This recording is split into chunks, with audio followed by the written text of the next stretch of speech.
Hi friends, നമ്മുടെ പുതിയ വീഡിയോയിലേക്ക് എല്ലാവർക്കും സ്വാഗതം. ഇന്ന് നമ്മൾ നമ്മുടെ പേരക്കച്ചെടിയാണ് കേട്ടോ വീഡിയോയിൽ കാണിക്കാൻ പോണത്. ഇപ്പോൾ പേരക്കച്ചെടിയിൽ ഇപ്പം പേരക്കൊക്കെ ആയി തുടങ്ങിയിട്ടുണ്ട്. വല്ലാണ്ട് മൂത്തിട്ടൊന്നുമില്ല, പക്ഷേ എനിക്ക് കായ കണ്ടപ്പോൾ ഒന്ന് പറിക്കണമെന്ന് തോന്നി. അപ്പോൾ എനിക്ക് വല്ലാണ്ട് മൂത്ത് നല്ല സോഫ്റ്റായി കഴിക്കാൻ വലിയ താല്പര്യമില്ല. അതുകൊണ്ടാണ് കേട്ടോ, കുറച്ച് ഹാർഡ് ടൈപ്പ് ആകുമ്പോൾ തന്നെ കഴിക്കാനാണ് എനിക്കിഷ്ടം. അതുകൊണ്ടാണ് ഞാനിപ്പോൾ തന്നെ പറിക്കുന്നത് കേട്ടോ. അപ്പോൾ 3 എണ്ണമാണ് ഇപ്പോൾ ഇതിന്മേലുള്ളത്. ഇപ്പം ഇനി നമ്മൾ ഈ 2 എണ്ണം നമുക്ക് പറിക്കാം. ഒന്ന് കുറച്ചുകൂടെ കഴിഞ്ഞിട്ട് പറിക്കാമെന്നാണ് കേട്ടോ വിചാരിച്ചിരിക്കുന്നത്. പക്ഷെ ആദ്യമൊക്കെ ഇത് കായ്ക്കുന്ന സമയത്ത് ഇതിൽ ഒരു കമ്പിൽ തന്നെ ഒരുപാട് കായകളുണ്ടായിരുന്നു കേട്ടോ. ഇപ്പം എന്നാൽ അങ്ങനെ ഒന്നും ഉണ്ടാവാറില്ല. അപ്പോൾ ഈ ഫ്ലവറൊക്കെ കണ്ടില്ലേ, ഇപ്പോൾ 2 ഫ്ലവർ, അപ്പോൾ അതുമ്മേൽ 2 കായ അങ്ങനെയൊക്കെയാണ്.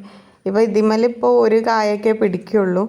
ഇനിയിപ്പോൾ ഞാൻ ഇതിൻ്റെ വളപ്രയോഗത്തിൽ വരുത്തിയ മാറ്റം കൊണ്ടാണോ എന്താണെന്ന് അറിയില്ല. ഏതായാലും നമുക്കിപ്പോൾ 2 കായ കിട്ടിയിട്ടുണ്ട്. ഇത്രയേ ഉള്ളൂ കേട്ടോ ഇന്നത്തെ വീഡിയോ. അടുത്ത വീഡിയോയുമായി വീണ്ടും